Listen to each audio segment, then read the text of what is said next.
Let's go to the UK now, where the country's new Prime Minister has warned there will be a crackdown on national disorder after days of violent unrest. Keir Starmer accused gangs of thugs and misinformation for inciting riots after 3 girls were murdered at a Taylor Swift-themed dance class in the northeast of England. Our Europe correspondent Isabella Higgins joins us now with more. Isabella, good morning. Where has this violence taken place?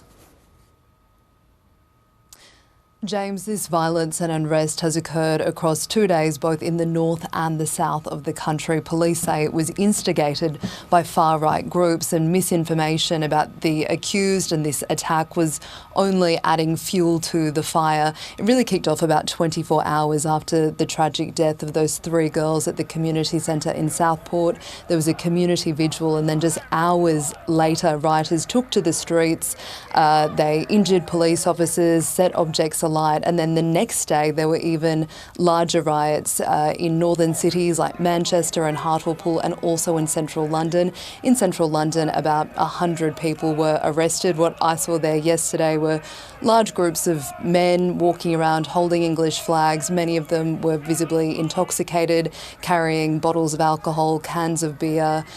We've now heard from the Prime Minister, Keir Starmer, who has put social media companies on notice, saying that the misinformation that's being spread is a crime happening on their platform, and also said that a new national disorder unit would be set up within the police force to start this national crackdown. Let's take a listen to what he had to say. The community of Southport had to suffer twice. A gang of thugs got on trains and buses, went to a community that is not their own, a community grieving the most horrific tragedy, and then proceeded to throw bricks at police officers who just 24 hours earlier had been having to deal with an attack on children in their community. Yeah, that is really shocking, Isabella. Now, the accused offender has been identified. What happened when he faced court?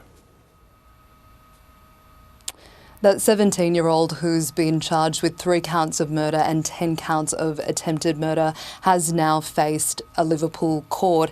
And there, a judge took the rare step of allowing the media to identify an underage offender. We now know that it was Axel Raducabana. He was from a small village near Southport, a village named Banks. The judge said that he allowed him to be identified, partly because of the misinformation that was spreading about him online and also about this attack, but also partly because he is due to turn 18 in about a week's time.